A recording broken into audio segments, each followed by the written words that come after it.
Welcome to DC. And here it comes. Swing and a miss. And a World Series Game 7 winning Curly W is in the books. Dagger! It's 1974. The Washington Capitals are the 2018 Stanley Cup champions. Don't like that. I like that. You gotta like that, right? Despite all this, despite the churn, my approval ratings keep going up. We are ready to give our 500% support back to this franchise, back to this city, back to this team after Snyder leaves. And then this is the poo-poo you put on the field. For the very first time, the Washington Mystics are WNBA champions. The Washington Commanders select Jaden Daniels. I'm going to support fake teams that can't ruin my life. Did you call bank? I call game. Thank you. Sorry to keep you waiting. Complicated business.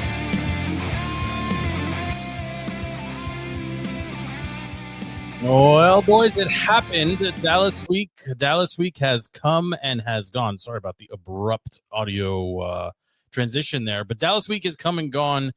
We did not fare well, to say the least. Episode 355, Defeating the Curse. My name is Joe. FP and Dala are here. I think we have to start by just before we air grievances and the painful memories of Sunday. I think we need to acknowledge the general state of the three of us. We did see each other in 4D on Monday night. And I'm going to go first here and just say the general air around the table, deflated, annoyed, disappointed. This is going to be a very dark month, I think, for Commanders fans. I don't want to believe that the season is slipping away, and I don't want to bury the lead here at the jump. But I feel like we need to be honest with the DTC listeners and the fans and everybody else that checks in on the show from time to time. Nobody wanted to do episode 355 talking about Dallas. I think there were ideas pitched. We can do a baseball only World Series preview show. We can do an NBA only season preview show. We could talk about Eminem and 50 Cent and the fake AI music covers that are circulating all over YouTube and Instagram. My algorithm right now is very strong. But at last, we arrived back here talking about the Commanders, talking about Dallas, talking about JD5 and his injury, talking about this defense and Joe Witt. And even now, I see it on your faces.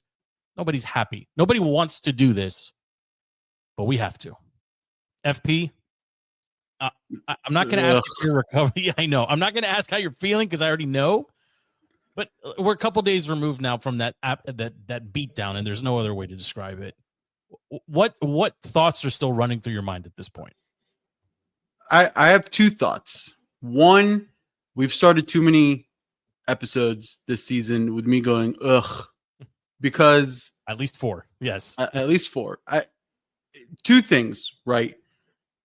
I've said one repeatedly, the NFC Championship game was the best thing to happen to this fan base, simultaneously the worst thing to happen to this fan base. We as a fan base did not deserve to see this team in the NFC Championship game and get that amazing start to JD5 season. We did not deserve it. This is a fan base that has been waiting to see this team from out of the cloud of Dan Snyder. And we got that. And it's great. And we're all happy and giddy and joyous. Management is good. Ownership is good. Everything's improving. Stadium's going back to DC. All of these good things are happening.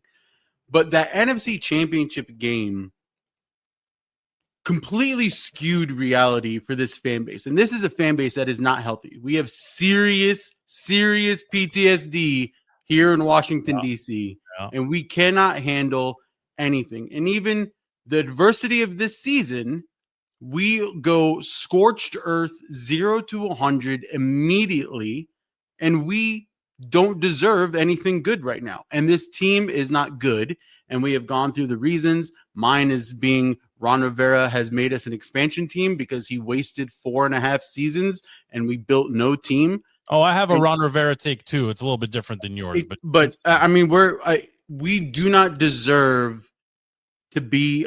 We don't deserve Jaden Daniels. We don't deserve Dan Quinn. We don't deserve AP. We don't deserve anything good because this fan base is too traumatized. This entire fan base, and maybe this is the role of DTC, is we need to be like the psychiatrists to the DC fan base because we deserve nothing good and we don't know how to handle just the slightest improvement of our life. I knew this was going to be a dark episode. I wasn't. Look at Andy's face. I'm just listen.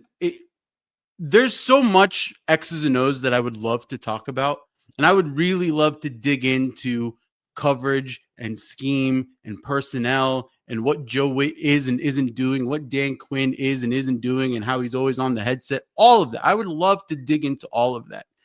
But unfortunately, DC is the world of hot takes and clickbait and rage bait and revisionist history, and we don't deserve good. We do not deserve it good. But I will finalize what I'm saying with this.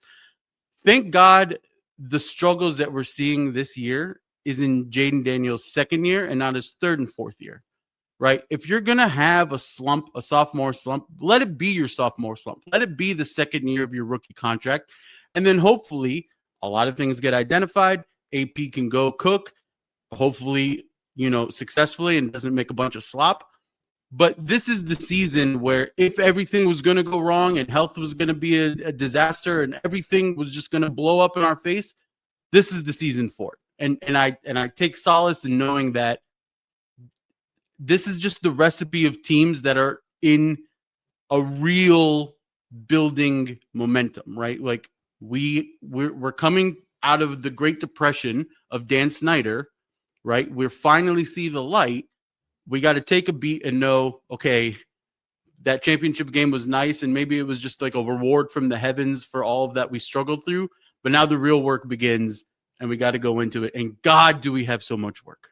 So much work. There's a lot there, FP. But it sounds like in the end, you're giving a thumbs up to Mom that everything's going to be okay. So, but Andy, nice dig. You still look quite unhappy. You were unhappy yesterday when I saw you in person in the morning and in the afternoon or / evening. Andy was rage running on the treadmill in the morning at the gym, and he was unhappy to say the least when we had some cold ones last night. Sunday was a rough day. Sunday was a rough day. Not just How are you feeling today, though? Yeah, no, not just for the Commanders getting their asses completely whooped. I lost in fantasy to the most annoying commissioner. Fantasy team. The Capitals lost. Liverpool lost. To Manchester United. Commanders lost to the Cowboys. Like, Sunday was just a terrible day for me. Yeah, but Max won at F1. Yeah, I don't care about Max at all. Hate Max, actually. You can't cheer him up, FP. He just wants to be upset. I mean, he even hated the waiter last night for no apparent reason. Everybody was just on Andy's shit list. The waiter, to be fair, he was fine. He wasn't. See, you're just in one of those moods. Your week is ruined, and I empathize with you. But I mean, how do we? What thought is lingering with you at this point? The Chiefs are on deck, and we'll talk about them. But the Dallas beatdown was bad. We've beaten the Chiefs once, ever in the history of our times playing. We're 1 for 10. We've never really beaten them. We're not going to beat them this, Monday? We play Monday night? We're not going to beat them Monday night. With or without JD5, we're not going to beat them. After that, we have Seattle. Coming off of a bye. Yeah. Coming off of a bye. We're going to lose that one, right? Multiple teams this season, we face them coming off of Lions. a bye. Yeah. We're the next 3 games, I think they're calling it the gauntlet, right? We're going to end up being 3-7. And then we play the Dolphins, I think. Like, at this point, I mean, we definitely hit the panic button. We're not going to make the playoffs. This is my guy. We're definitely not going to make the playoffs. And we need to start thinking, what I've been thinking about, and I think I told FP this, is we mortgaged, and it's not the wrong thing to do, but we might have gone too far. When I say we, I mean AP. He might have just gone a little bit too far. Careful, FP's going to attack you here because how he feels about. It's the right thing to do because we have to take advantage of his rookie contract in the window. but I think we might have gone a little bit too far. With You can say his name. It was Vets and Lattimore. The Olds. Lattimore trade. Yeah. No, I Killed think us. the Von Miller acquisition was, in hindsight, not necessarily the way to go. I think not addressing offensive line more consistently. I think they did make moves on the defensive line, but you knew you needed linebacker help. You knew you needed secondary help. You let players that were young, albeit not the best, but young, walk in free agency, and you replace them with older pieces, right? I mean, this is an old team. FP, you've been saying it, I think, since the beginning of the season. Like these Also, guys are players that played well last year are not playing well this year either. Like Mikey was much better last year. I have my reasons. Yeah, I think some of this could be that they're trying to do too much. FP had a good take on Luvu. You know, like when he's given a little bit of freedom to create pressure and plays, which is what we saw from him last year, he did. This year he has to consistently be the guy, and that's not really what He has to make up for Wagner. Yeah, Mikey played a lot outside last year, especially in the absence of Lattimore. Lattimore, and I don't. So it's crazy that I'm the optimist here, right? But I'm gonna spin this just a little bit. They were gonna lose to Dallas no matter what, right? Any team that goes into the opposing team's building, i.e. Dallas has the number 1 offense in the league, or number 2, whatever it was statistically. They score 30, 35 points with their eyes closed. They can do it at will. They've done it all season. Dak is a legit MVP candidate the way he's playing right now. All of these things pain me to say, but they are true. What team is going to go into Dallas without their top 3 wide receivers and win? The answer is not a single one of them. So even with JD5, do you have a better shot at winning? Of course you do. But you needed a perfect game out of him. You would need Bill to play a perfect game. You would need, extra amazing out of, receivers 4, 5, 6, and 15 being Robbie Chosen. Like there should have been no expectation to go in to a divisional rivals building without your top 3 receivers and to win the game. And that's the only thing I can find and I can consistently hang my hat on. If Debo's out there, if Terry's out there, if Noah Brown is out there, I mean, they got 22 points without those guys. They're probably good for 35 or 40 with them. And maybe the defense gets a little bit more of a break. Like I can spin this into you were going to lose this no matter what, which makes it really interesting when you consider the Chiefs on Monday night. If those 3 guys aren't back, sit Daniels. There is nothing for him to play for. Now, I'm going to put my coach hat on here for just a second. If you're Dan Quinn in the locker room this morning and tomorrow at walkthrough and kind of getting the team ready, the coaches are going to be really beating this drum that nobody expects us to win even one of these next 3 games. We're going to shock the world, go win all 3. We're going to save our season. We're going to show people you have to coach that way. You have to coach that way. If Daniels has a 2nd-degree hamstring tear or strain, he should not play. He shouldn't, especially if you're not getting Terry back, if you're not getting Debo back. I mean, frankly, even if Debo's 80% healthy, just sit him. Just take the loss at the Chiefs. They're an AFC team. It doesn't actually matter that much in the grand scheme of things. Just lose the game and focus on Seahawks and Lions. You need at least one of those 2. And then if you make it to Madrid winning one of those, then you're basically right at 500 and see how the second half of the season plays out with everybody else. So that's the only solace I've been able to kind of tell myself over the last 48 hours is you weren't going to go into Dallas and win without these guys. The bigger issue now is you're sustaining a number of injuries and they're adding up. Like you're old and now you're really injured. Dorrance Armstrong is a tremendous loss for this defense. He just is. If Terry was supposed to be a 1 to 2 week thing, we're going into game 5 without him.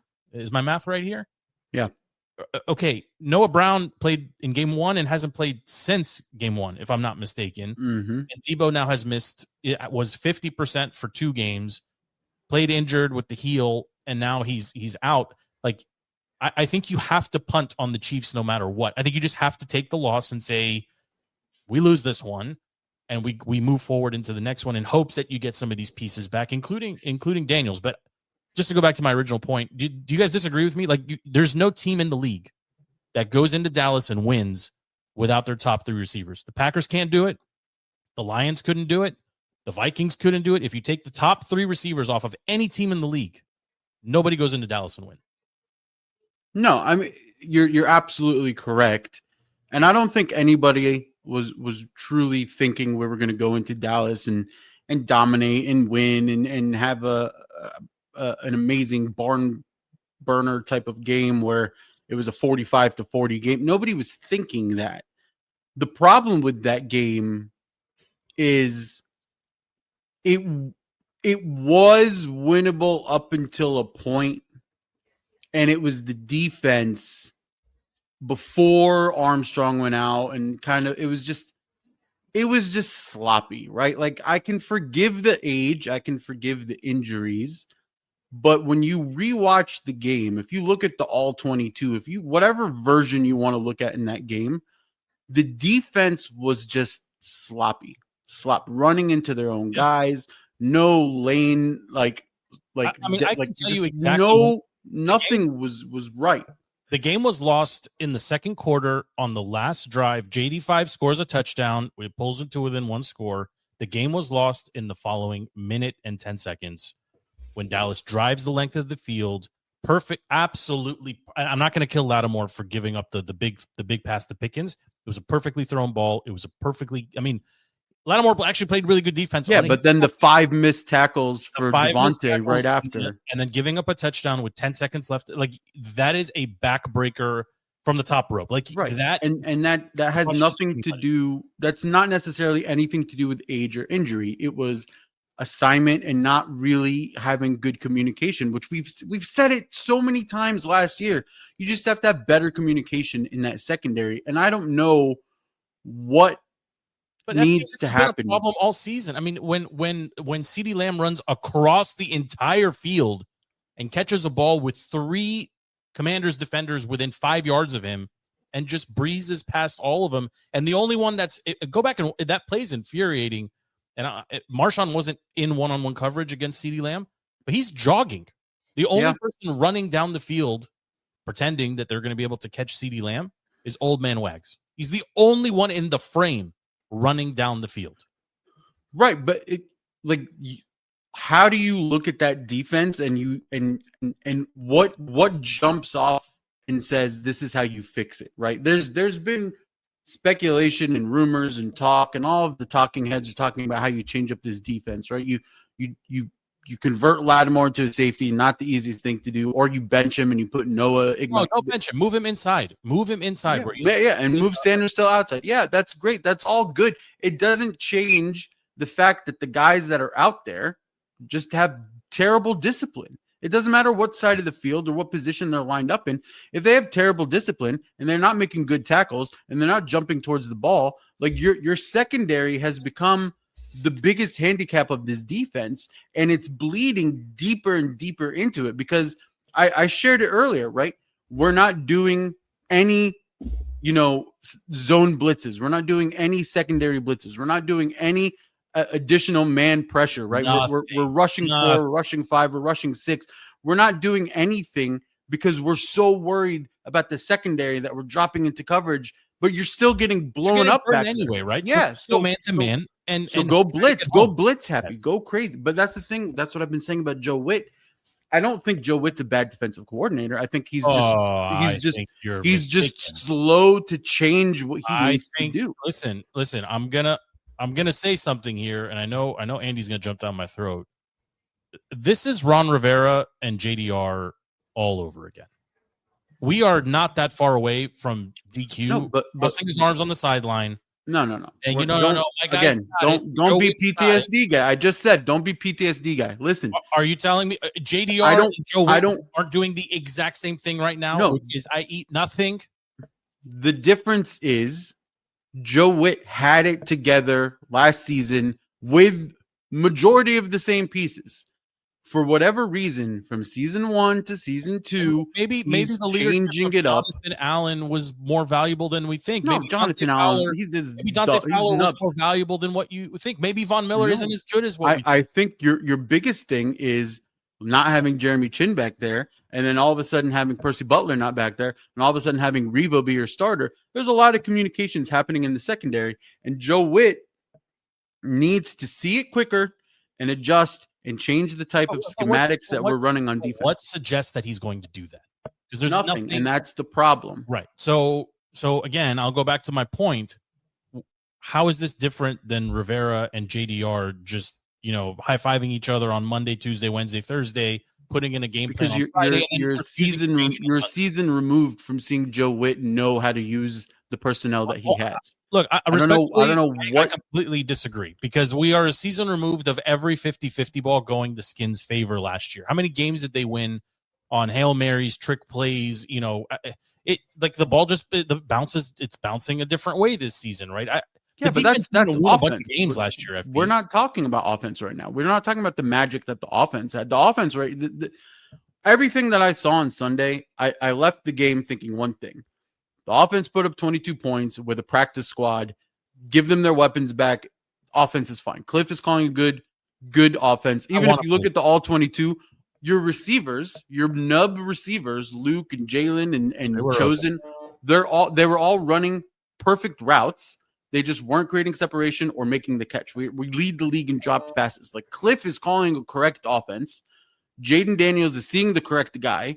It's just we don't have the players to capitalize, right? Bill was disappointing. Bill's disappointing. Why? Because you have linebackers sitting on the line ready to crash because they're not scared of your receivers. If you have Dallas, who ran the most zone coverage up until that game, and then when they face the Commanders, they go, man, full man coverage.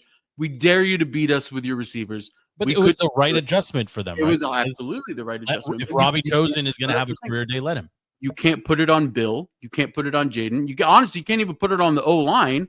It was just the injuries with your receivers. Right? That was the issue with your offense. I don't again, you can't even the offense shouldn't even waste our breath in discussing what went wrong in Sunday. It's defense. The defense. And it's not age and it's not injury. It's just slop. You snap your fingers right now. What one or two adjustments are you making going into? Forget about Kansas City, because I think this is a loss no matter what. Even with Kansas City, you trot out a different type of defense and you see how it stacks against a really good offense. And you need it to see if your adjustments will take to a lesser team, right? You need to see if Noah replacing Lattimore helps. If Sanders still going to the outside helps. You can't bench him. Why can't I? He was crying on the sideline because he kept getting beat by Pickens. Bench him. Give him a break. Give him a mental break. Do something. He's a liability. It's your job. It's do your job. Say that because I've been saying it for a season, and you're finally here. You're here with me. I mean, I've been saying it.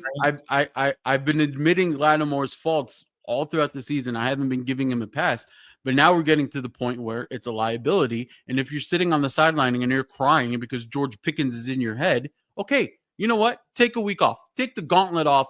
Recoup. Figure something out. Go learn how to play safety for 3 weeks, and then come back and help this team. But right now, you need to bring in Noah, who you tried to trade in the offseason and we're asking for a pretty steep trading price of a first-round pick or a high second or something. So you clearly value him. Put him in. Take Lattimore out. Swing Sanders still outside. Scoop it up. I love you, Revo. You're out. You're not our starting safety anymore. Bring in Percy Butler. Somebody coach up Quan Martin. There's so many things that you can just bring in. McGee, who Pro Football Focus has, is like over 10 snaps played. He was like our top defensive player. He's not on the field. I'm not. There's so many things that you can fine tune, adjust, and that's where Dan Quinn needs to be like, Joe Witt, I love you. You're stupid. I'm in charge now. Like, but Dan Quinn has to be in charge. He's the head coach. I know, but Dan Quinn is lovable. He's a good guy. He's gonna communicate. I want to win, damn it. I agree. That's what I'm saying. Dan Quinn now has to be like, okay, I gave you a few weeks. I gave you my input. It's not taking. Now it's me. Andy, where are you on this? No, I mean, you guys are just saying all the right things. It's the defense. It's terrible. Something has to change, right? We have to put pressure on whoever it is that we're playing. We can't just rush 4. I don't care if that means blitzing your linebackers. We're always getting beat by freaking tight ends. what's his face? Ferguson, Jake right? Ferguson. Career game, 2 touchdowns, X teen amount of yards. Like, we see that we a get couple weeks burned by ago. tight ends. Yeah, you saw it with Tyler Pitts, and you saw it with Tucker Kraft, and you saw it with all of them. Tyler Kraft or Tucker? Tucker. Tyler.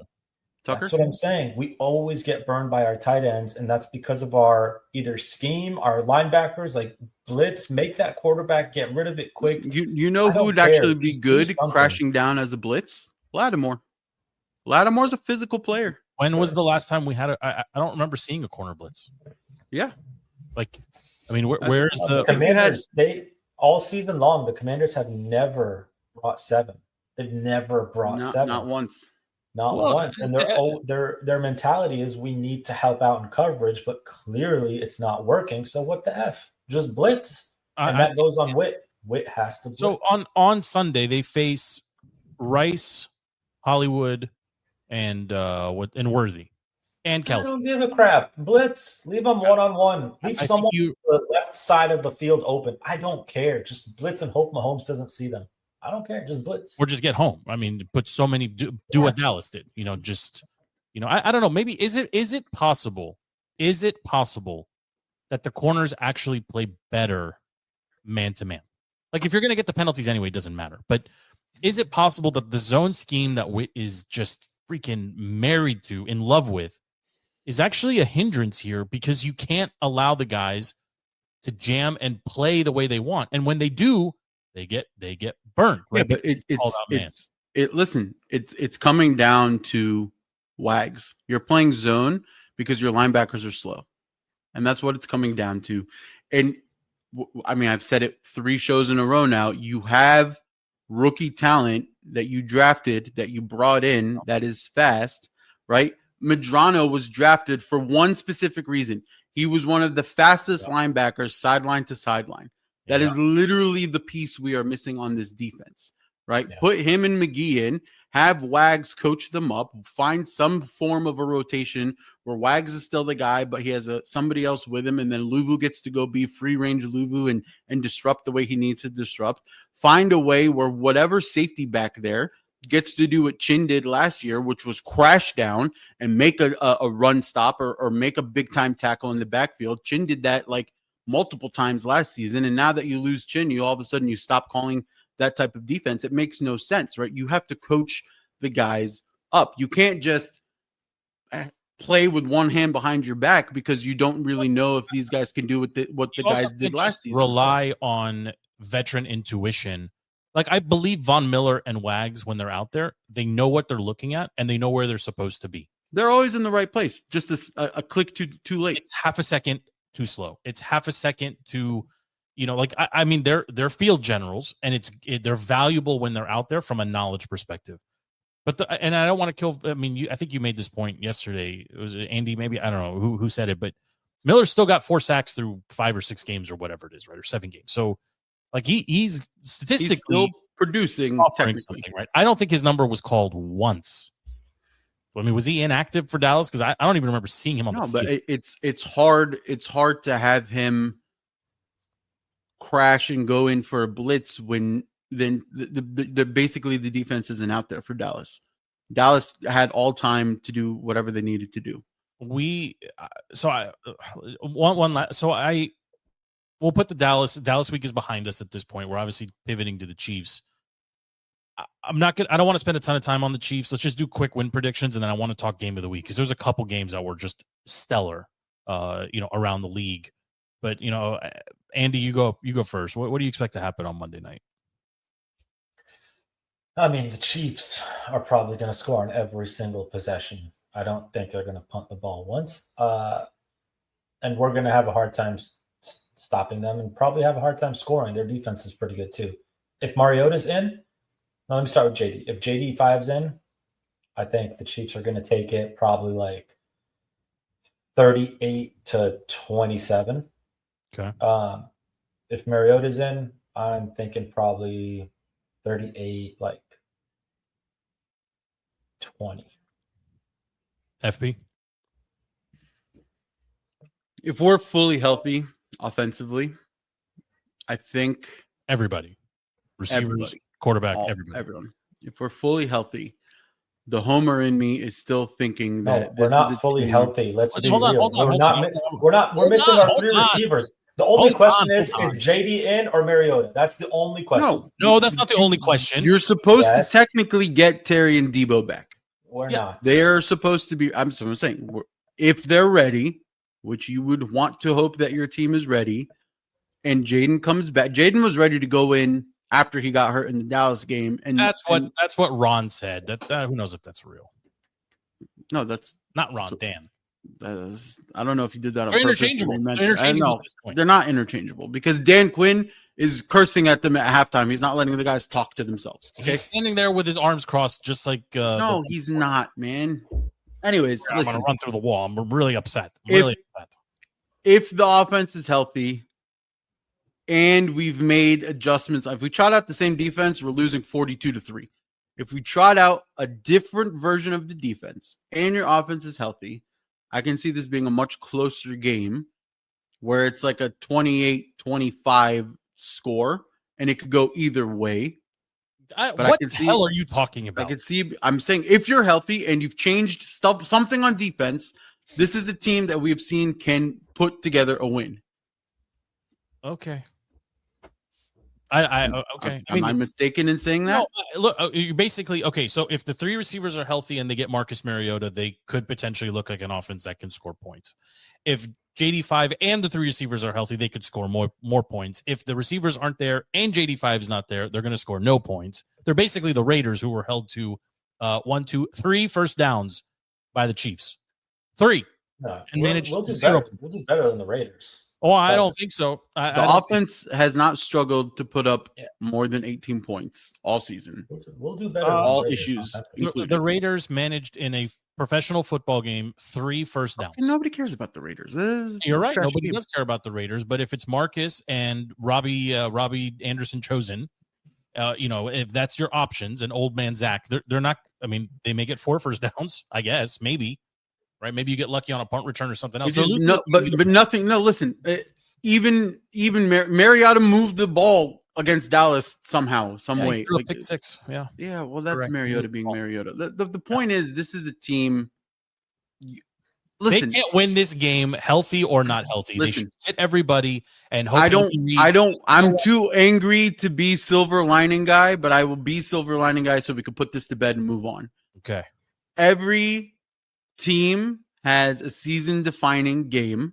Ours needs to come soon, right? Last year, it was the Hail Mary. Yes. This year, if this is a team that returns with Terry, Debo, and Jaden Daniels, if that is the case, and they don't need to beat the Chiefs. They don't need to beat an AFC team. They need to beat the Lions, and they need to beat the stupid Seahawks. All I'm saying is if this is a team that gets healthy, and they come out on that field with the weapons to compete, and they somehow, some way, through the most bullshit way ever, find a way to get that W, it can be a season-defining switch. You're right. Yeah, you're not wrong. You're not wrong. That defense ain't stopping anybody. Can we all agree that the Commanders are the worst team in the NFC East? Yes. Yeah. Yeah. I mean, that's painful, and but it's the truth. I mean, I'm sorry. Tied for 3rd worst. Tied for 3rd worst. Okay, I still can't put the Giants over them, especially because Matt the Met just joined. I can't give the Giants the edge over the Commanders quite yet. I'll tie them up. Do you agree, FP, that Dallas is actually better than we think they are? And Dallas still got something in the tank. Dallas is far and beyond better than the Eagles. Yeah, I would agree. I think head to head right now, the Cowboys beat them. 100%. That offense is more potent, and that defense is figuring it out, especially with CD back. 100%. Yeah, I mean they're figuring it out. So yeah, it stinks, but I just don't see a scenario where the Skins can win on Monday. But let's move on. I want to talk just league at large here. There were some excellent games on Sunday. The week started actually on Thursday night with a game. I don't think anybody expected Steelers and Bengals to be what it turned into. That was a good game. The Unk Bowl was great. The Unk Bowl, yes, the Unk Bowl was great. I mean, Flacco was. I mean, he's old, but he's definitely got something. So that's, I would say, a contender for game of the week. The Packers and Cardinals actually played a pretty interesting game themselves in the late window on Sunday. The Monday night only games one game of the week. I mean, it's Giants Broncos. I don't know how it's anybody else. Sorry, Matt. Matt the Met is also a Matt the Giant or the Giants fan as well. So it's nice that he's here to kind of talk through this one. I'll be honest, as the Skins game got more and more out of hand, it's well documented on the show. I keep an eye on all things Broncos. My wife is a huge Broncos fan, so we had both games up.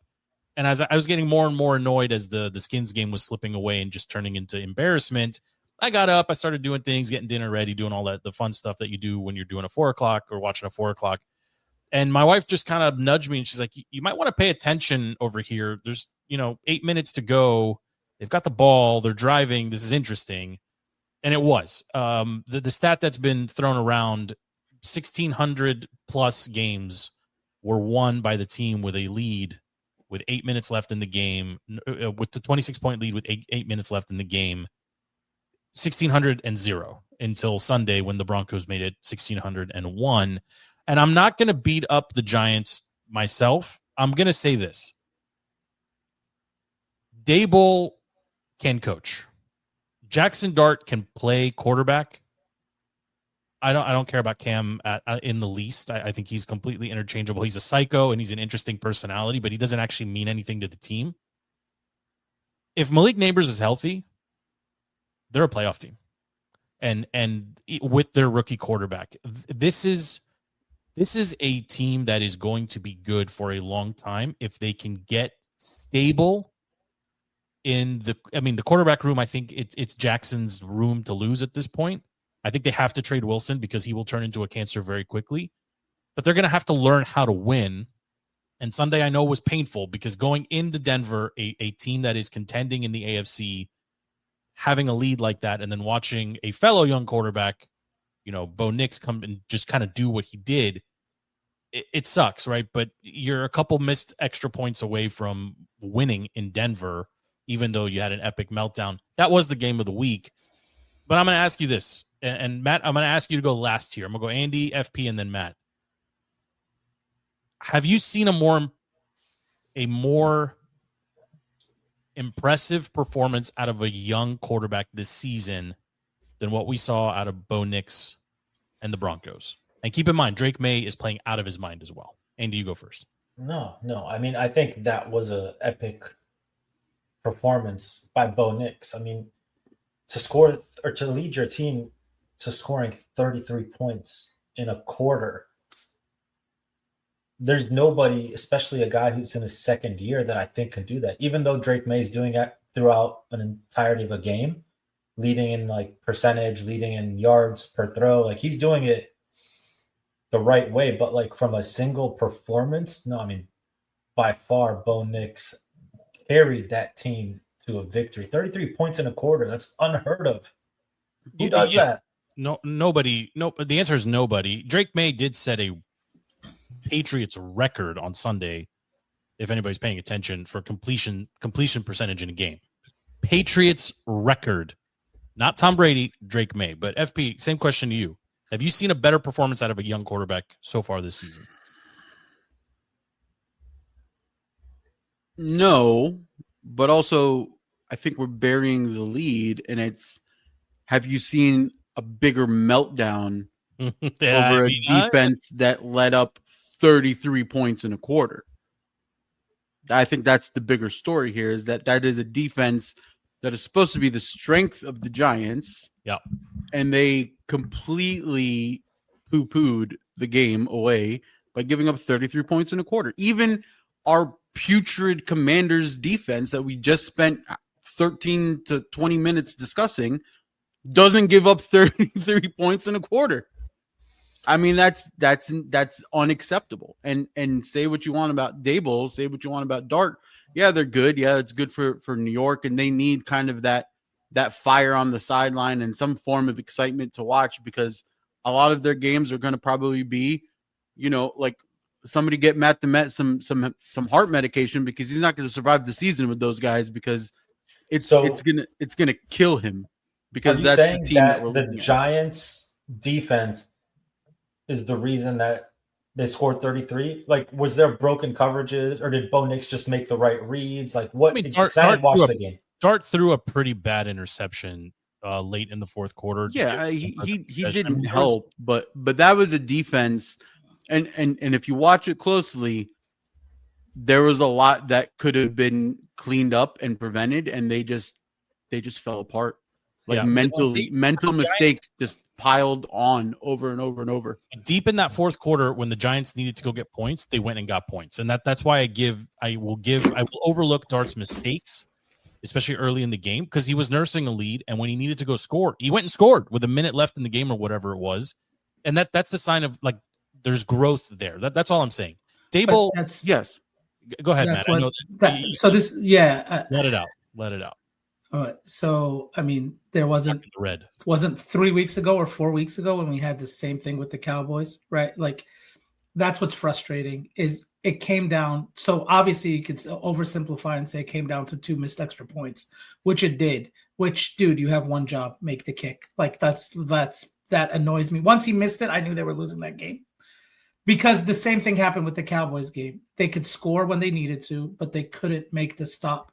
And at the end of the day, with a minute left, it wouldn't have been 30. If you hold it to 28 points, right? You hold them to 28, you're walking away, hand on your heart, saying, at least we held them.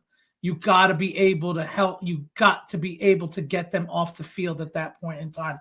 And they couldn't. And Bo Nix deserved.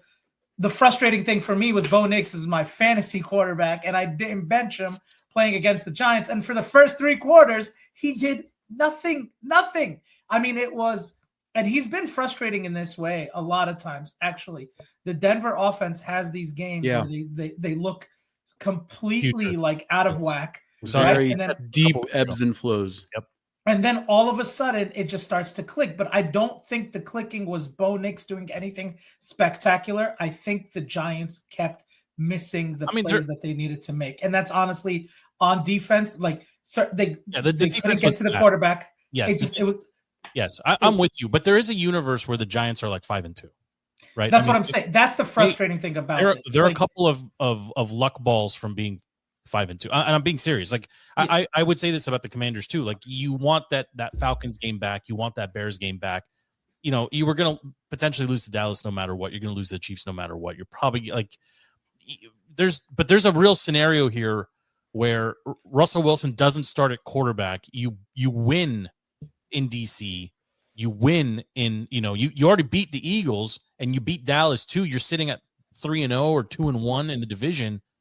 And Denver, remember the game Russell Wilson had against the Cowboys that day? Everybody was like, "Oh, Russell Wilson's actually going to do something." I mean, like it was incredible. Put it up almost 400 yards. Like, it was ridiculous. Yes. And we're like, "What is this?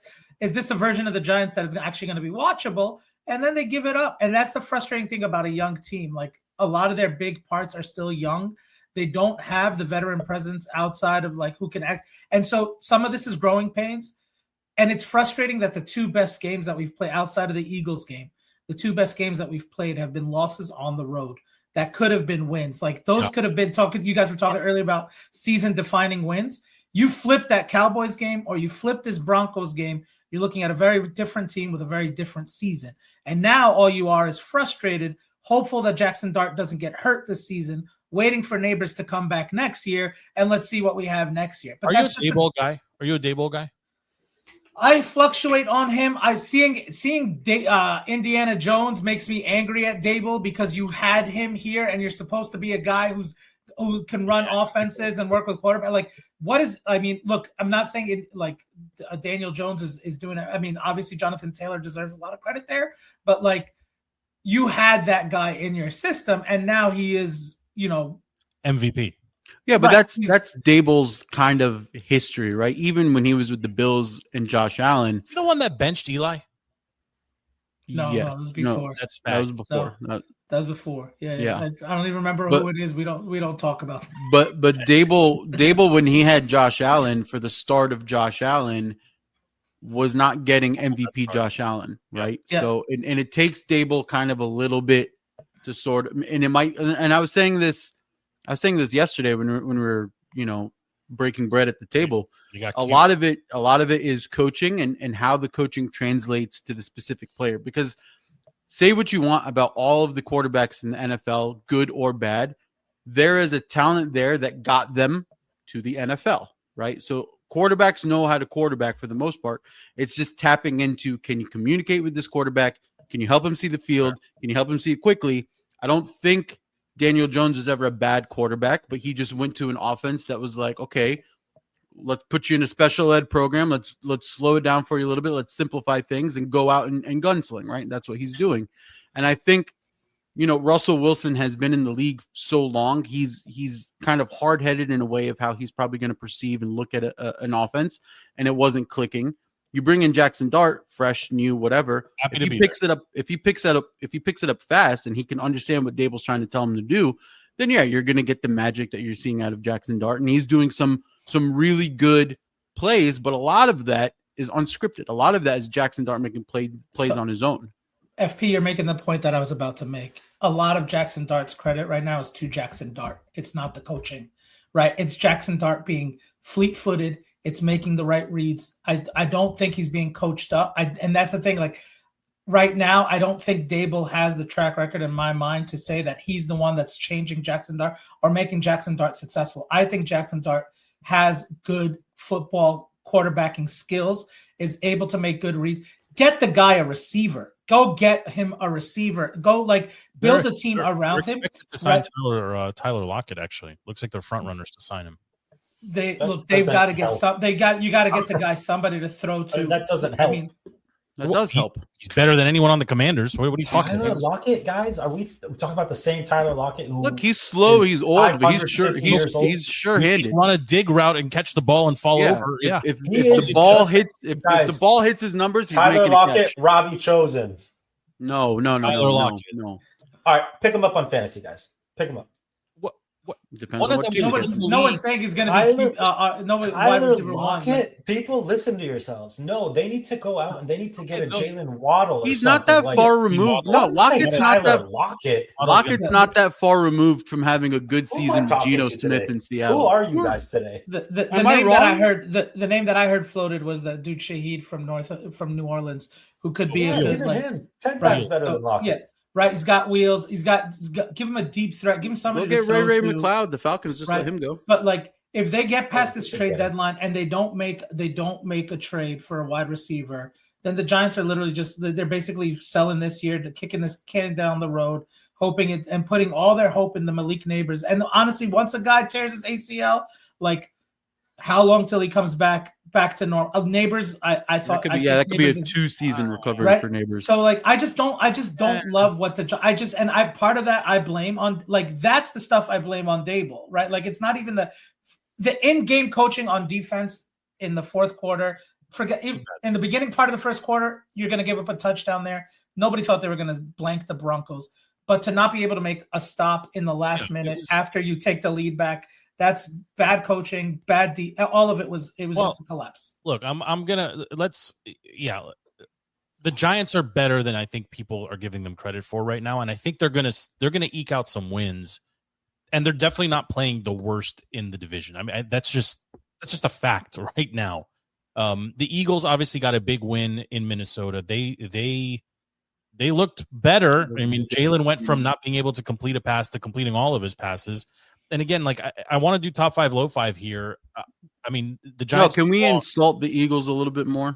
That was not a big win.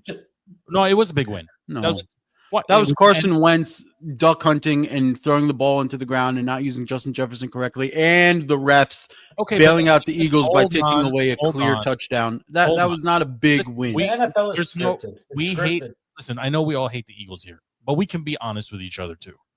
Jalen played a good game. AJ Brown played a good game.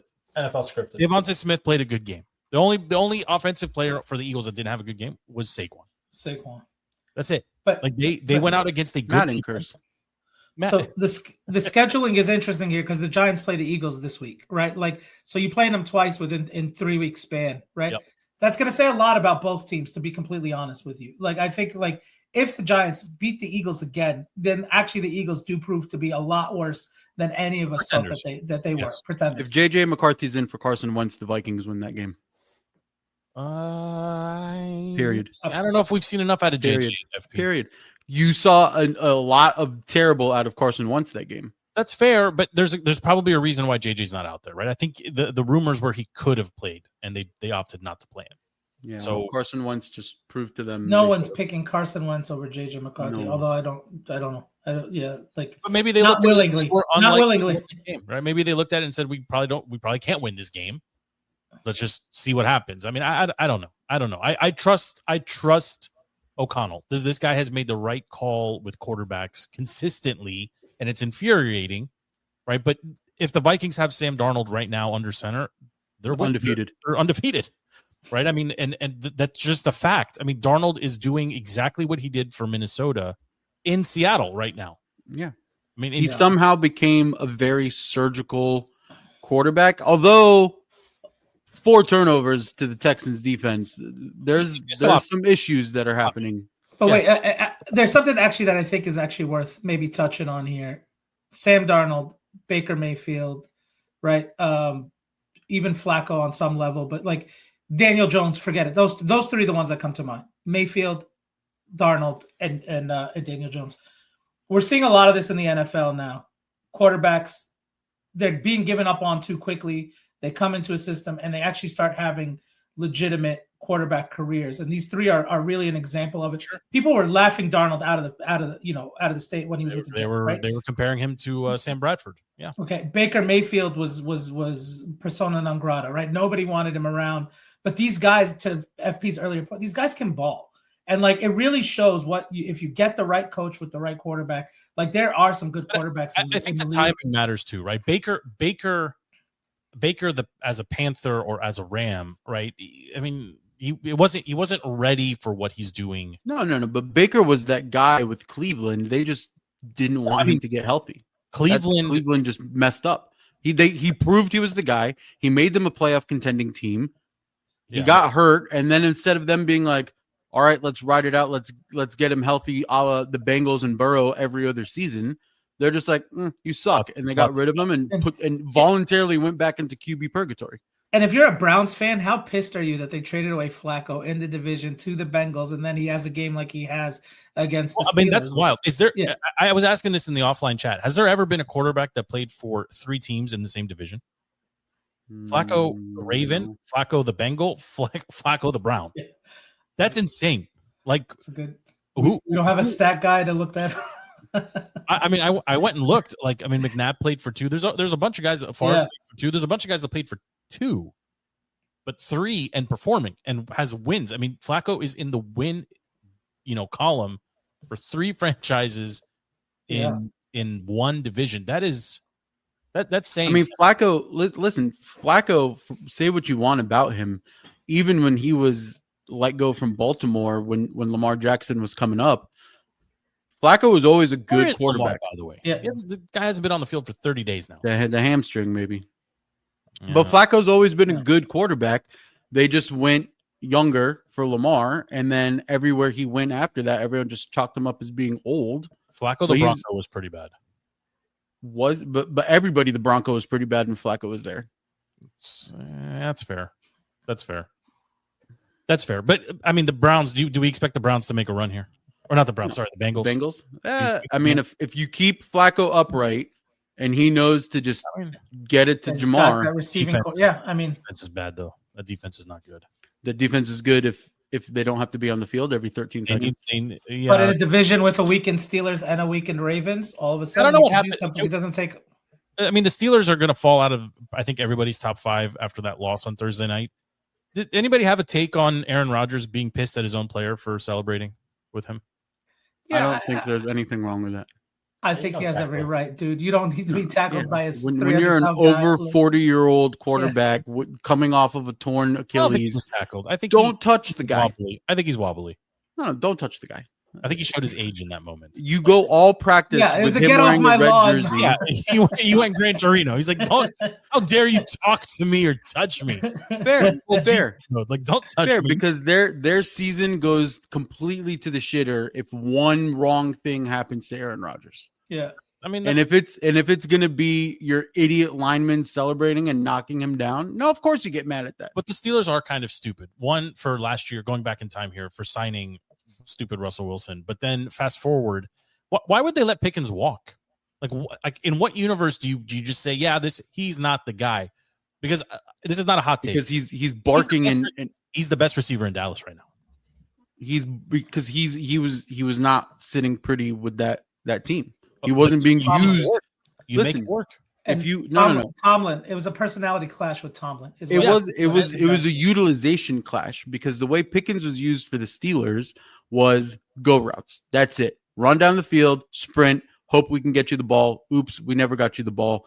Pickens hated that because now in Dallas, he is being used uniquely to different routes, giving chances. Didn't skip a beat with CeeDee Lamb out.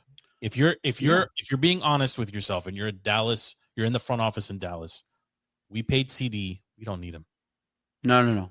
What you do now is you have 2 wide receiver ones, and it's showing because you have the number 1 offense in the league. But they're using Pickens using Pickens in a way where he's not just take the top off of a defense. He actually gets to use his skill, and you can see some of the miraculous catches that he's making. You just have to get it in his vicinity. He'll track that ball. That's his skill. I mean, he's good. He's very good. DK but he's also super diva. Yeah, but they're all divas, FP. I mean, with the exception of Terry, they're all divas. Well, Terry proved this offseason he's a diva. Yeah, that's I guess what happens when you don't play for asking for $30 million is diva. It should not play. All right, go ahead. Man. Yeah, go ahead. No, go ahead. So I want to do top 5, low 5. I mean, and I want to go backwards here. Let's talk about the crap teams first. The Jets are the worst team in the league. Anybody gonna disagree with me? I might give it to the Dolphins, but yeah, probably the Jets. I mean, the Jets are doing everything bad. They can't run, they can't pass, they can't defend, they can't win. They are the worst team. Period. I mean, they are and their coaching seems to be, and they're going to be major sellers at the deadline. They will, and they've got some pieces of interest, right? If you're the Skins and you can pick up a Sauce Gardner or Garrett Wilson or what's the running back there? I'm blanking on his name. Get any of those pieces. Get any of those pieces if you can get them, or that big stud defensive lineman. Go get all of them. That's fine. You don't want any. You don't want any Jets, Andy? No, I don't. I don't want number one. I don't want to trade any more of our draft picks to try to make this season a success. No, I don't want. You're full on depressed mode. Okay. Does anyone disagree that the Titans would be the second worst team in the league? Yeah, Titans are the second worst. Yeah, there was some glimmer. There was some hope. No. But they're very bad. They're very bad. The Saints giving them a run for their money as the second worst team in the league. Saints have been able to score. Saints have been able to move the ball. Saints have played a little bit of defense. Like Saints have shown something. The Titans at home on the road, they're bad. That's another loss, by the way. The Giants should have had. That was depressing. That was the Saints are terrible. The Saints are terrible. But, Raiders. Anybody disagree with the Raiders? You managed 3. Your professional football team. You managed 3 first downs. Geno Smith aged 40 years in front of us, and Pete Carroll seems lost. Anybody going to disagree? I don't think so. All right. And then Dolphins. I mean, the Dolphins, they will win one more game this season, and it'll be against the Commanders in Spain. Oh my God. And that's it. And that'll be it. Tell me I'm wrong. Tell me I'm wrong. You're wrong. Well, they're playing the Jets, so they'll win that game too. So they might. They might, or the Jets get their one win, right? It might be 0-0. If you think the dysfunction in Miami can travel to Spain and put together a product on the field that is competitive. Hey guy, listen. Last week, Andy was like, "Oh, they're not that bad. They could beat the Browns." No, I'm telling you the same thing. They're not that bad. The dysfunction that you saw, they're not traveling to Spain and doing good. I mean, Darren Waller is retiring. I don't know if you saw that news, right? But he's like, I'm injured enough where I don't want to play anymore, basically. So he's done. Waddle should be traded. I mean, if you're Miami, you need to sell Achane and Waddle right now. They're worth first-round picks. Get first-round picks. Do it. And then you're still stuck with Tua, but you can dump it. I have never seen a team live and die by a quarterback so aggressively than Miami. Like, if Tua does not have a decent just look game, down the street, buddy. They are horrendous. No, we're good. No, but Tua, yeah, Tua's our quarterback. I mean, Tua. Does anyone believe? Well, the Ravens. Sorry, the Ravens. I mean, Lamar Jackson is the other. Like that one. I mean, Derrick Henry aside, but without Lamar, that team's is incapable of doing anything. I mean, they're flirting with bottom. I mean, they're definitely bottom half based on record right now. 1 or 2 more losses, and they're going in this this pile of garbage at the bottom of the league that should be relegated. But the Dolphins, I mean, they're done. They're done. Like there's nothing no salvaging the season. There's they no shouldn't even try to salvage the season. But what's odd, and to Andy's earlier point, is there are pieces there that are worth something. Why not sell? Like, why not just do it? Right? Like, you're not, because Hill's not, even if Hill comes back, he's still going to be 34, I think, next year. Right? You're in this pseudo almost rebuild anyway, or 33. They can't abandon Tua that way. I think that's the problem, is the optics of leaving Tua. I mean, why not though? The Bears, Bears, then you have to just blame Tua. But the Bears draft and cut quarterbacks all the time.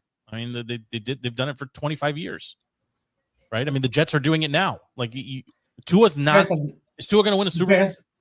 No, but the Bears have never been a quarterback destination. I mean, that's a terrible example in that regard. Like, name the last good Bears quarterback of the last 40 years. It's the same with the Jets. It's the same with the Raiders. Like, the Dolphins will not win a Super Bowl with Tua. So why continue to invest in Tua? I mean, you just paid him. You paid him. I understand, but money. This is the Clay Travis take that I've been parroting on this show now we're in season 8 of DTC, right? Every year you draft a quarterback, right? Because you if you don't have one, you have no shot. Miami doesn't have one. That's just a fact. So sell everybody, sell everything. Maybe trade him to the Dolphins, trade him to the Browns, like trade him somewhere else. Like, somebody would give you something for him. What did you just say? Trade who to the trade who? Trade Tua to the Dolphins is what he just. No, I said trade Tua to the Browns or to the Raiders. Did I say Dolphins? You said Dolphins. I thought you were talking about the Dolphins trading for somebody else. Trade it to the WWE. I think he's related to Jey Uso. Just have him come out there eating with Jey Uso and his cousins. I don't care. Just get him off of the Dolphins. They're toast. They're finished. All right, let's go top 5. Top five. Colts are number 1. No. The Colts are one self-inflicted fumble away from being undefeated. The Lions are number 1. Did you hear what I just said? The Colts would be undefeated if look at who the Colts beat. Look at who the Lions beat. The Lions are number 1. Be perfect FP if I not don't care on their own. Look at who the Colts beat. Look at who the Lions beat. The Lions are number 1. I mean, okay, Matt, Andy, you got an opinion on this? I have Colts number 1. They're even though the schedule strength of schedule. I'm not. I just said I have Colts number 1. Okay, how's that for you? No, I'm saying like don't let him bully you or steamroll you. Yeah, Colts are number 1. No, yeah. Look at the record. They're beating teams by more than 14 points every single game. Okay, if they're beating the teams they're supposed to beat. Chargers, they're crushing them. Sure. Cardinals, but like none of the Raiders, games are close. None of the games Titans, are close. None of the games Dolphins. are close. None of the games are close. They literally just beat our bottom 5 that we said were the worst in the NFL, and they lost to the Rams. They lost to the Rams, but they lost to themselves. Like they beat the bottom 5s. And on the reverse is the Lions beat the Bucks, where many of us probably have in our top 5 right now. They beat right. They lost to the Chiefs, right? Yes. They beat. Exactly. I don't know. I mean, they beat the Ravens. They walloped to the Bears. Right. You've got the Bucks. You've got the Lions at 1. Who you got it to? The Colts. Okay, so and I think most of us have the Lions, so they're interchangeable. Fine. Who you got at 3? That's a hard one. It's a hard one. I wanted to put Seattle up there. I wanted to put them, but after that Texans game and the turnovers, I don't think I can. I know you probably want to put the Rams. 100%. I'm Stafford all the way. 5 the touchdowns. The Bucks fell out of grace. Yeah, you might have to give it. It's hard. You might have to give it to the Rams, but also kind of like the Niners. Oh my God. Look, that's tough. Hey, yeah, you're the one. It's still the you're the one talking to me Bills. about records. Look at the Niners' record. You got the Bills in the top 5, Matt? It's still the Bills, guys. No, the Falcons loss, I think, is an anomaly. And I think, the Patriots, I think what Drake May did that game was but also the Patriots are in the but I'm saying I think the Bills are still one of the most complete teams in the NFL. And I think you'll see once they come back off the bye. I think they'll course correct. I think every team gets a bad loss. We're all going to disagree with you. Okay, who's your top? Just give me the 1 through 5. Who's your 5? So I had Lions, Colts, Bills, Rams, and then Patriots as my 5th. Solid. I don't hate the Patriots. I'm not buying on the Bills. I'm not buying the Bills either. Bills is a little bit tough. Andy, what's your 1 to 5? I got Colts 1, Lions 2, Rams 3. Actually, I have Seahawks 4. I like the Seahawks. Even though they had a tough game, I think the Texans are like ranked the number 1 or number 2 defense in the league. So, yeah, they're going to give them a hard time. Darnold had an off game. They still managed to win the game, and that's what good teams do. I have the Chiefs number 5. They're back. They're clicking. They have freaking Rashi, whatever. They do belong. So annoying. And then I have a sneaky 6, Denver. Denver's 5-2. No. I love it. 6. No. They're a sneaky 6. Two up and down. Eyeball test. All right. 6. I don't want to play any of those teams that I just mentioned. Yes, I would concur with that statement. I think you guys are sleeping on what the Niners are putting together. I want to play the Niners. Christian McCaffrey is insane. He is an insane player, and he is back. And Mac Jones is proving to be a very good quarterback. Reclamation, yep. And they don't lose a beat if they decide to introduce QB controversy. They don't really miss a beat with Brock in because that's just Kyle Shanahan's offense. And if they just get a little bit healthier, which they're due, it's coming up very soon. And that defense, the injuries aside, Fred Warner being out, doesn't miss a beat. I mean, we started the season by saying the NFC West was going to be one of the worst divisions of football. There's 3 teams with 5 wins. You can't deny that the Niners are stringing together the tough wins when they should be getting the losses. That's what good teams do. That's fair. I mean, that's fair. I think the reason I hold the 49ers out of the top 5 is I don't believe. Like, I don't know how else to describe it. Like, I can't put my finger on anything. Right, but do you give it an automatic win to the Rams or the Seahawks when they go face the Niners? No. It's not an automatic win. No, it's not an automatic win. And I think the problem is we've seen this movie before. We've seen them go 13-3. We've seen them run Rams over the NFC West and the NFC. And then at the end of the day, it feels empty-handed. I feel like it's hard. Yes, I mean, is that fair? No, but I feel like that's the problem with the Niners is they've been consistently good for so long. Even their bad years are years that any of us would take as a right.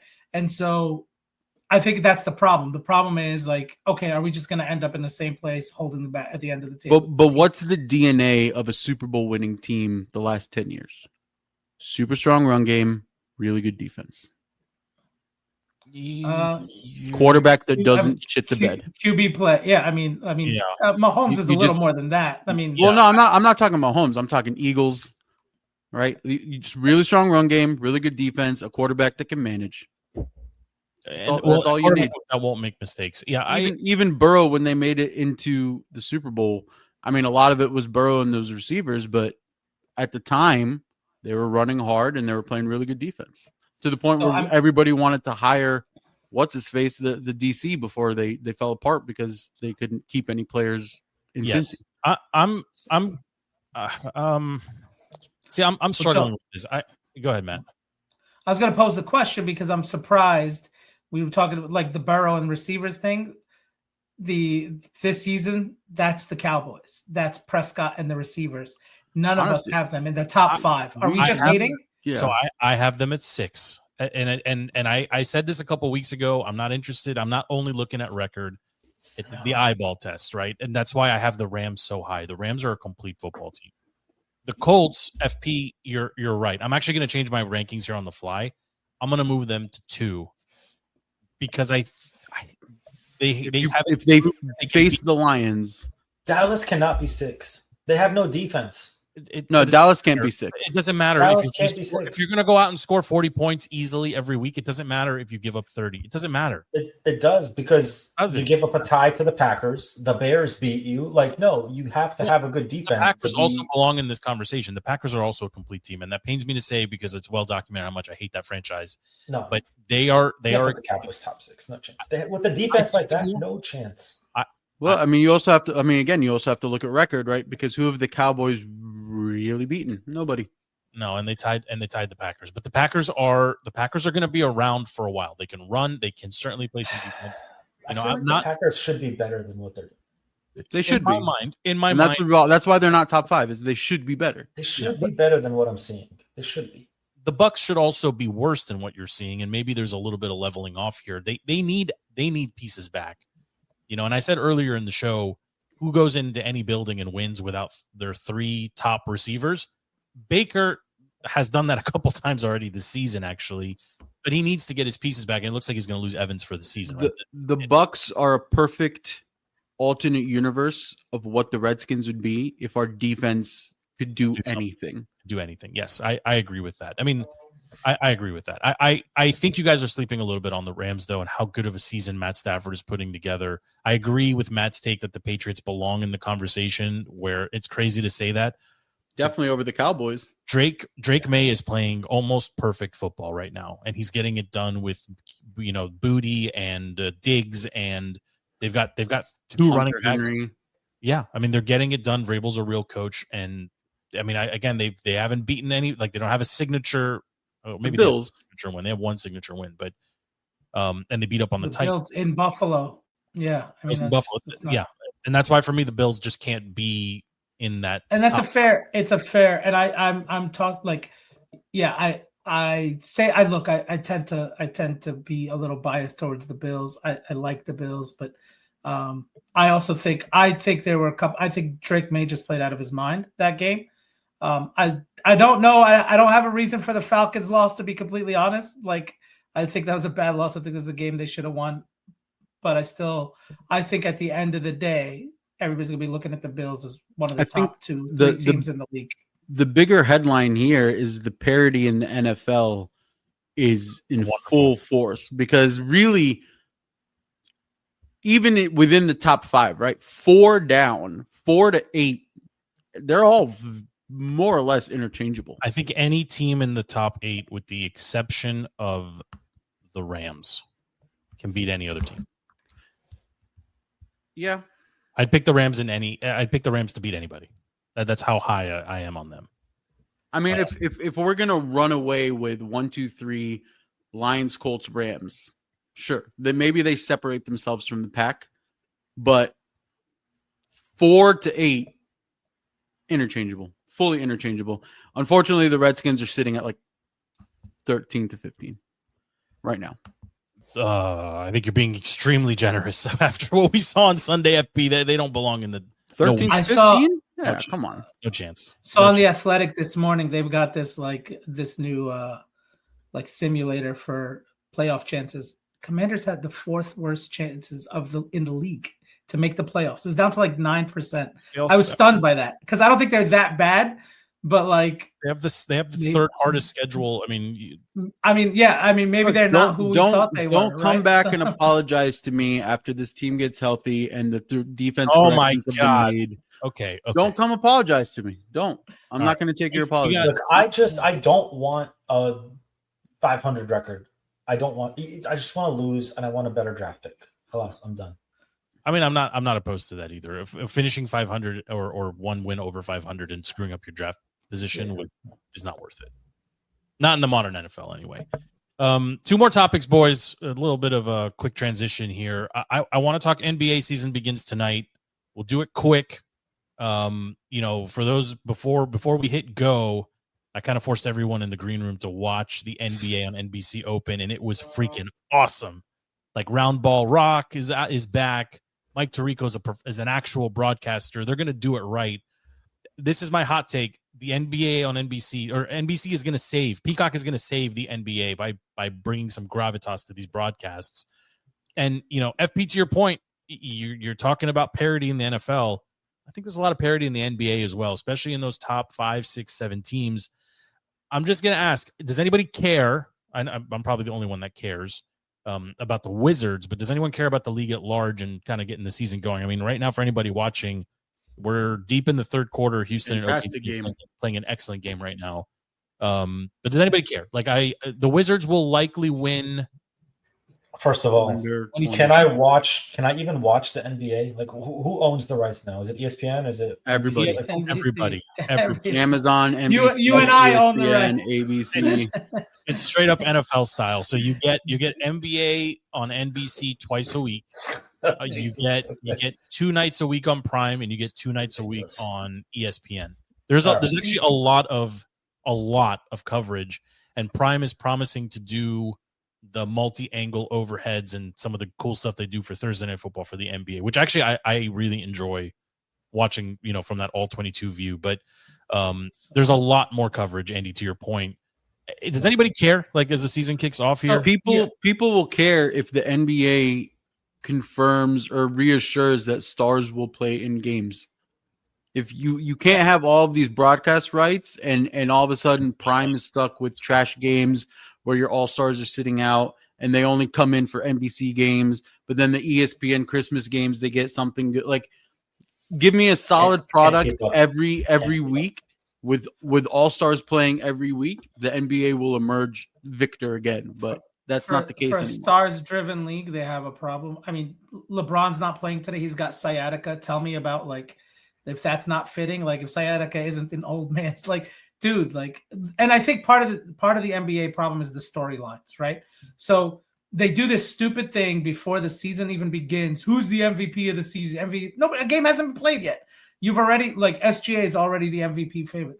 Games haven't even been played. So I think NBA has a storytelling problem, if I'm being honest, right? And the other problem is that stars play now 70% of the games, 60% of the games. That's a bad look, right? Like I want to see, I know they're getting old. I was just talking, but I want to see Steph play. I want to see even LeBron in his 40s. I want to see the stars play. I don't want to see LeBron play. I get it. Luka, right? Luka, the old heads saying, are gone soon. Joker's gone soon. KD's gone soon. Steph is gone. Well, Joker's younger than you think, but Joker's amazing. Like, I want to see. But Joker hates being in the NBA. Yeah, he hates basketball. Yeah, so, which I love. I actually love that. It makes me love watching him so much more because I think he feels about the NBA the way I feel about the NBA.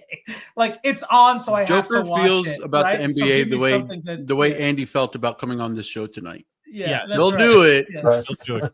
He's do it. I don't want to be fined. Yeah, he doesn't want to. He doesn't want to be fined. He's pulling a Marshawn.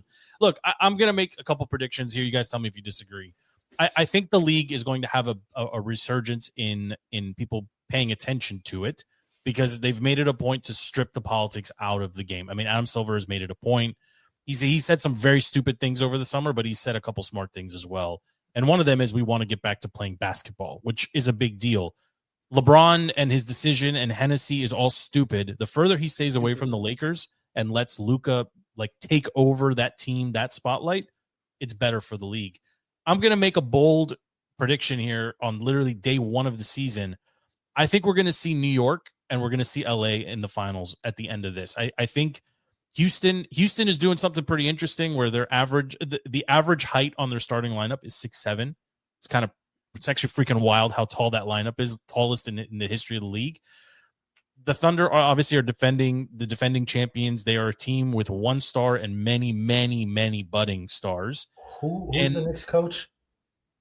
Mike Brown. Yeah, Mike Brown. Mike Brown. Yeah, no, they're not. He's never won a thing. Yeah, I don't care how good their roster is.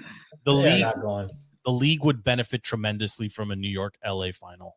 How many clips of Patrick Ewing are you going to see the NBA and the Knicks? I'm just saying, NBA on NBC. You're living your retro fantasy right now just because of the NBC. I know. I was so hyped over the NBA on NBC Open and seeing all the old heads be like, I want Jordan and Karl Malone and Patrick Ewing. I want them to suit up for the All-Star weekend and play old guys. I want old versus new.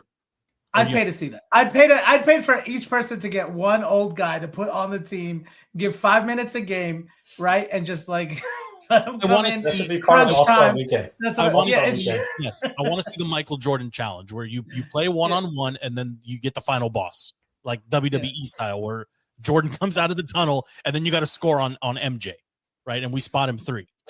Look, I think the NBA. Yeah, the but NBA you put Wemby over Jordan. Jordan's not stopping a Wemby. He's never faced a Wemby. It's an alien. The last time he faced a Wemby was literally Space Jam. Go get Yao Ming and his size 40 thighs, okay, and have him. I just want to see him play. I just want to see it. Like, nobody cares anyway. It's all exhibition. Why not get the old guys out there? Why not? Because LeBron is still in the league. He has sciatica. You think the old guys that have been sitting out for 15, 20 years are going to be able to come in and run up and down the court more than twice? Scottie Pippen and Larry Bird can't shoot 3-pointers. They can't shoot 3-pointers? Of course they can. Of course they can. Why not? They're 100 years old, Joe. Larry, nobody. You get dislocated elbows if they have to shoot more than 3 times. I mean, I know, but I don't know. I'm excited for the season. I'm excited that NBC gets it back. I'm excited that we get a professional broadcast crew. I think Tirico is the guy who's going to bring some gravitas to the broadcast and just do it right. And so, I'm hopeful. I'm hopeful that the season doesn't suck because I love basketball. We all love basketball. We want it to not suck, and it sucked for a while. Here's what I think NBC is doing. First of all, I don't think it's a coincidence that I came on right around the halftime when Jordan sat down and I sat down. So it felt very appropriate. So you're our Jordan, Matt the Met. Yeah, I'm just glad we were all. But only when he played baseball. That's right. Wizard Jordan here to clean up. Yeah, whatever. Yeah, I'm here for it. No worries. Also, but what they are doing is like they're pairing Tirico with players, right? So you're hearing from players. You're getting into the mind of the player. Like, look, Doris Burke is she's nice, she's good, but I don't want to hear Doris Burke tell me about, like, I want to hear, they got Jamal. I forget who's on the broadcast today, but the halftime is Melo, Vince, Tracy McGrady, right? Like you're hearing from like some of the best guys talking about these guys and really compare and be able to get. I'm hoping that we're going to get into the mind of the player more, really get into kind of the ins and outs of what's happening. I think that's going to be. We're going to get ball busting too. I think people are going to come out. I think those guys, because they're not TV personalities, they're going to come out and say, all these guys do is 3-and-D. We'd kill them. I want them to have the conversation. I want to face them. Yeah. NBC has the chance to do what Fox did with Fox NFL Sunday by getting Hall of Fame caliber ex-players to all sit together and just talk about what they saw. Right. And Fox NFL Sunday, I mean, what was there 30 years ago, 35 years ago they started? Well, yeah, they grabbed completely changed the game. We want you to talk about football. Terry, Howie. Oh my God. I would watch. Yeah, absolutely. I would watch an alternate broadcast of like Barstool style Vince Carter and whoever just in a green room talking. Well, exactly the reason why the TNT broadcasts were so great was because those 4 together, Shaq and Charles and the Jet, they were amazing. And the fact that they got that ESPN found a way to keep them together, that is also really good for the NBA because the NBA needed to keep those 4 together. Yes, we'll see if they're the same show though. I don't know. We'll see what ESPN has a way to ruin. Yeah, exactly. But also, Charles has a way of saying, "Find me what you." I'm going to say what I need to say. Yeah, I'm going to say what I want to say, and if you don't like it, I'll stop showing up. But I'm excited for the NBA. We'll see if this carries in, for a week or 2 or 3. But I mean, we officially have all 4 sports going right now. Like the 4 bigs are going, plus European soccer, plus World Cup qualifying. There's all kinds of stuff happening at the same time. Anybody have thoughts, predictions, anything NBA? Yeah. I did have a take for you on the. So I don't hate your Knicks take coming out of the East just because I think the East is basura. Like there's nothing really good coming out of the East. I actually I think the Warriors are going to come out of the West, and I know that sounds crazy, but I think they're going to. I think for Steph. I think Steph and Butler and Draymond. I actually really like the Horford, and I think they're going to make a move with Kuminga mid-season that is going to elevate this team. And I think they're going to in the playoffs they have more experience of just about any other team, to be honest with you. And I think they're going to be really dangerous, and I think they come out of the West. So I think a Knicks Warriors cross country like finals would be good for the NBA, and I think that's likely what we're going to get. I don't see who would come out of the East besides the Knicks. I mean, there's too many injuries for the Celtics, too many injuries for the Bucks, too many injuries for the Pacers. Like the Heat are a shell of who they used to be. Will never do anything. The Sixers will never do anything. Then you're getting to the Magic. Cleveland can't surprise. It's Cleveland, Orlando, and New York, and the Knicks. The three best. Yeah. I mean, look, the best thing that can happen to the NBA is that they play defense. You know, personally, if the average score comes down from 130 to 110 or 99, like that would be amazing too. But I want to touch on, real quick, caps. This is really more for FP and Andy here. Great start to the season. Hit us with a quick cap report here, because I think everybody had fast start.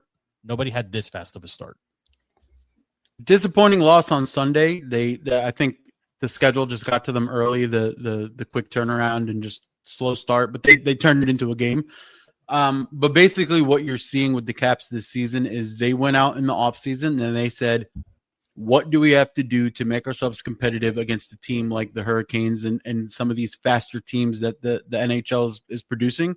And they did it, right? The speed is there. The quick fire offense is there. They don't look slow and sluggish. Even when Ovi's out there, they have enough pieces around him that you don't notice how slow Ovi is when he's out there. So they did the right thing this offseason, where it wasn't a full retool, but it was, okay, we need to adjust what our offseason is so that we can compete if we do get into the second round of the playoffs to some of these faster teams.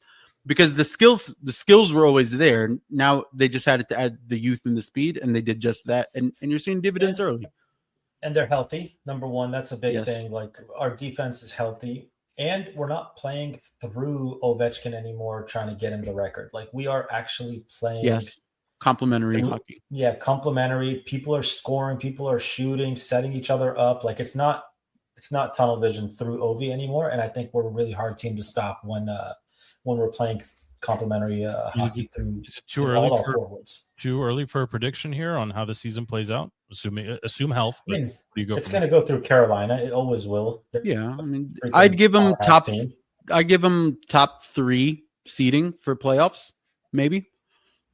I mean, that would be a successful season. I mean, do you think Ovi, based on what you're seeing out of him, is he a liability or not yet? No, he's still getting it done. As long as he's not like the focal point every single game, like, he's good. He plays his part. He plays his role. He's good. He's still hard hitting. He's still got the crazy shot. I mean, it's just you're solidified in goal keeping. It's a good team top to bottom. There isn't really any glaring weaknesses. Carlson. But you're playing more, and this is going to be for like the true NHL heads. You're playing more Rock the Red era hockey, right? So pre-Wilson and Oshie, and you're playing kind of faster, just aggressive offense, and that's what you need. But when we shifted to that all caps era, when we won the cup with the Oshie Wilson era, I'll say it again, everything slowed down a little bit, and you needed sort of that like slow, grinded out win. That does not work anymore in the NHL. It got way too fast. So reverting back to that Rock the Red era, which was probably one of the best eras in all of DC sports, it's refreshing to see that Carberry quickly recognized it, and they quickly went out and adjusted. So it has been fun to see the resurgence in interest. I mean, local media is talking more Caps early in the season than I recall in seasons past.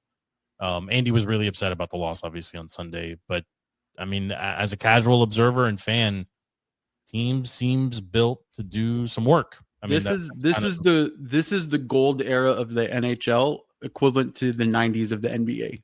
Like, this is, you tune into an NHL game, you have no idea who's on the ice, you have no idea what's happening with the teams. You will have an entertaining product in front of you, and you can sit there and get sucked into the game. I'm going to clip that, FP. That's a good take. Are you boys watching this Houston OKC game, by the way? It's very good game. It's actually Who's good. Streaming? What is it on? It's on Peacock. It's on NBA. Okay. My creds should work for you, Andy. Haven't said that in about 15 years. Log in with my creds. 20 years since the NBA on NBC, but it's entertaining. All right, last topic. World Series is set. We have Dodgers, Blue Jays. It's already done. I mean, you don't give you don't give Drake and the Blue Jays a chance here, Matt. No chance. Look, I actually think you don't believe in Max anymore. I think the environment in Toronto is insane, and I think, believe it or not, like I think that could potentially, maybe. I mean, that first of all, before we jump, that Game 7 home run, George Springer home run, like I know we've been talking about it in the group chat. Dude, that moment, like there aren't many moments in sports that compare to that, like hitting a home run that, puts your team in the lead in a Game 7. I mean, that's the stuff that you play sports for. That's the stuff you watch. I mean, that's 30 for 30 making right there. Yeah, exactly. I mean, that was fantastic. But I think, the Dodgers, they were built to be dominant. They were built to trample all over you. And their pitching staff has pitched barely none of the season. Almost none of the. Snell was hurt. Yamamoto was hurt. They had at one point 8 starters on the DL. They are so healthy now. They are so rested now. Like the only hope that I think you have is if their offense comes out rusty Game 1 and you win like a 2-1 game in Toronto and then you get swept after that. So I think at most it goes 5, but this Dodgers team is too stacked. And I think we were talking about parity before. Baseball is the opposite of that. And I think the Dodgers are going to be a problem. The Dodgers are a problem right now. Obviously, like it's easy. My team pays $350 million and they don't even make the playoffs. So whatever. And so you look at the Dodgers with a bit of like envy, right? Like they spend money the right way. And they're talking about being in on Kyle Tucker, by the way. So like these guys spend money, they spend it the right way. And they've built a team that's going to be dominant for years and years. Give me a percent chance that the Blue Jays win. 7%. Oh my God. The World Series is 2-3-2 format, right? Yeah. I think they've been 2-3. I think it's 2-3-2 again this year. Yeah, for this because of the travel, they're going coast to coast. I think it is. Yes. So I don't know. Does that help Toronto at all? Well, the Blue Jays. So no, actually, it helps the Dodgers in that Dodgers need to win 1, and then they go home for 3, right? Because the Blue Jays actually have home field advantage, right? They split it all, yeah. If they split the Dodgers, it's done. It's never coming back, right? So Toronto needs to hope for winning the first 2, losing the first 3, and then come back and do what you did against the Mariners again. Take Game 6 and 7. I mean, Matt, did you want to see the Mariners get out? Would you have preferred? Would we have gotten? I thought the Mariners were going to be the better matchup. That's what I thought. I thought the Mariners were the better matchup. I think the Blue Jays are the better story. Although I think everybody would have been rooting for the Mariners, having never been to the World Series before. That would have been cool to see them against the mighty Dodgers. Look, anything can happen in sports. I don't see this happening. I think it'll be Dodgers likely in 4. I'll say 5, like a gentleman's sweep, just because I think Game 1 is potentially a game that could go Toronto's way. But after that, just. I mean, in the NLCS against the Brewers, every one of their starting they pitched Shohei Game 4. And he went 6 2/3. Like, what are we talking about? Like, Snell went 8. Yamamoto pitched a complete game. Glasnow went 7. Right? I mean, any one of those guys is an ace on any other team. They have 4 aces, right? And then they have Sasaki coming out of the pen. He's closing for them. And the thing that he's a starter, so he could go 3 innings and take 7, 8. And they fixed their bullpen problem. The weakness of the Dodgers coming into the playoffs was their bullpen. They were collapsing. They were losing leads late. That actually the last month of the season, they were struggling. People thought they were. And so what do? They threw a starter in the bullpen. Now they need their starter go 6. Sasaki finishes with 2-3 innings. They've literally made a weakness a strength. They're stacked. I don't know how you lose. I don't know. I mean, are we watching the World Series then just in 4K because it's beautiful to watch, the World Series? Hopefully it's Fox and broadcast in 4K, and I'll watch. I always watch. And I hope because I think there's always moments in the World Series that are memorable, and I think they stay with you. And you go back. Do we get Joe Buck if it's Fox? I actually like him more with baseball. We don't get anymore. We never get Joe. We never get Joe anymore. I actually like him more. But that's right. He moved to ESPN. The Dodgers are appointment television. I mean, no, Yes. Ohtani I mean, I didn't even talk about Ohtani. Right. He's the best player to ever play baseball. Yes. Yeah. So you have an opportunity to watch, whoever your GOAT is in their prime do their thing. How do you not watch? This is Tiger on Sunday in red for a decade. This is Brady under center for 25 years. This is Jordan and the Bulls. This is this is peak OVR. That one's for you. the one problem with baseball is it's about an hour between each at bat, right? Like that every time he comes up, but he gives you a home run every time he comes up. So it's like that's things move. Things move. I mean, that's the one. Baseball's moving, but like baseball's been, and it is beautiful to watch in 4K. There's just something about the grandness of a baseball field or diamond or whatever, and it looks good on TV. I mean, what else can you say? But and Shohei is must watch TV. I can't. That line that we were talking about, that stat line of 10 strikeouts, 3 home runs in a game. I've been reading a lot about it. Just even watching it, I was like, this could be the greatest game that any one person has ever played. I still think that might be true. I was listening to something interesting. They were like what the NBA comp would be for something like that. Like we were talking about the NBA earlier. Like what would the NBA comp be for a guy who strikes out 10 and hits 3 home runs?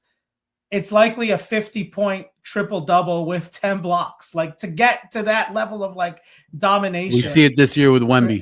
Book it. Yeah, right. Yeah, like that quadruple double. Right. It would be so where you're winning on both sides, you're dominating on both. Shohei's incredible. It's funny. I don't know if Shohei's... Matt's getting really excited. I know he's full on. He's what are we gonna do? The one thing that I'll say is I don't know if there's an interesting thing with Shohei. Is like I think many guys have come up playing baseball in the past where they could have been great pitchers and great hitters, but you're always told to specialize. You pick one and you're kind of moved off the other. So I don't know if we've never seen a Shohei before because there haven't been anybody like who's been given the opportunity, or if he really is that good to be doing both. I think that's just an interesting thing that I've been thinking about because there have been guys who have been good batters. You're watching the evolution of the sport. I think. Yeah, I think so. And I think you're going to give more opportunities to guys to be the next Shohei. Yes. That's going to be really difficult because he's doing it at a level that is. But the league doesn't have a choice because if you get one of them, you're set. And you can't not try to get one. It just depends on where he ends up. He has to go to a team that spends money. That's him in particular, right? But if you're gonna give, I'm saying in general, if you've got somebody in your system that looks to have, an arm and a bat, you've got to explore that because if you don't and he signs somewhere else or he does what Ohtani's doing now for a different team, like your fans will never forgive you, right? I mean he's just a different caliber player. I don't know what it's different. And again, I don't like. But on the other side of that, I think teams might be reluctant to give in to the guys who want to play both sides because they won't be the next Shohei. Nobody's going to do it as well as this guy's doing it right now. Like he's not just a pitcher; he's an ace pitcher, right? But he's not just a batter; he is, MVP. He could win the MVP and the Cy Young in a given season, right? Which is insane. Like that's unheard of, right? And so. But it's must-watch TV from that regard. But anybody willing to put money on BlueJays? I'm a degenerate. I'll do it. Yeah, is it worth just a flyer? Yeah, for sure. I'll take that bet. Parlay the BlueJays money on the Redskins over the Chiefs. Let's do it. What I'm saying. I was going to say let's go parlay. Skins beat Chiefs.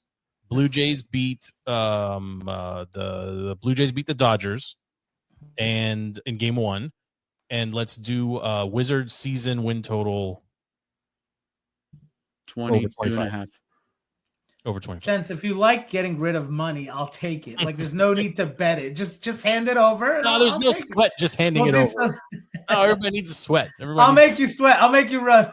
All right, let's wrap this up because OKC's within 2. This is a very good game. FP, anything for you, sir? We'll call it a show here in just a second. FP, anything you want to plug? Yeah, Toronto has no chance in winning because any team that Drake historically roots for loses. So sorry, Toronto. Well said. Matt the Met, anything from you, sir? I think I'd love to get into some World Cup qualifying and asking the question, is 48 teams too many? I think that'd be an interesting conversation for our next show. And $6,000 to go to Philly to watch the USA lose, also too much. Also too much. Yes. Andy, anything you want to plug? Yeah, I think Liverpool made the wrong decision spending all that money on Alexander Isak. They had a good thing going with Ekitike, their forward. Now he's sitting on the bench. Spinoff show. I love it. Well, When are we doing the football show? Let's When talk are we doing the Gunners. football show? Let's talk Can I Gunners. say what I want? Baby.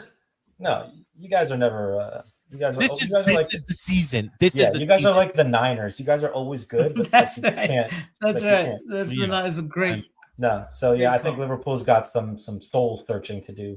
They kind of lost their identity with all these big signings. Surprise! Is it Cities again this year? Is it Cities? No freaking chance! It's Arsenal. They're running away with the table. No, they're not. They'll come back. They're sitting on 16 right now. What's the problem? You're up by like 1 point or something in the league. Like, over Bournemouth and Aston or whoever. It's a very strange table right now. Right. No, just take a breath. Everything will be fine. No. I'm surprised FP didn't give us any F1 talk. I'm ready. Max is going to make it Max a very is coming interesting back. championship. It's insane. Yeah. I need a buzzer. I need an around. Listen, we got 3 against 1 Premier League. I got 3 against 1 F1. All right, like next iteration of DTC is going to be around the horn style, where I get a buzzer and I get to ask questions and just mute people. I would never give you that much power. Yeah. I will delete this podcast before you get that power. The show is DTC defeating the curse. Go ahead, Matt. What are you going to plug? No, I was gonna say, man, there's a lot of drama in F1. Oh my God, no! Forget. Control. Dude, McLaren was running away with it, and now we got a Verstappen. Like nobody cares. Nobody cares. I care, Matt. I care. Actually, ironically, 3 of you care about F1. More people care than you think. Yeah. Okay. DTC defeating the curse. Thank you for hanging out with us. This one was an extra fatty. Appreciate you guys hanging out with us. Andy's plugging Liverpool. FP wants Max to win everything. Matt Demet wants. I guess he's back on Barca. Very good. Very good. Again, DTC defeating the curse. Email the show at defeatingthecurse@gmail.com. Available wherever you get your podcasts. Just search for DTC. Thank you for hanging out with us. We'll be back next week to cover, hopefully, Skins win in Kansas City. We'll see. We're out.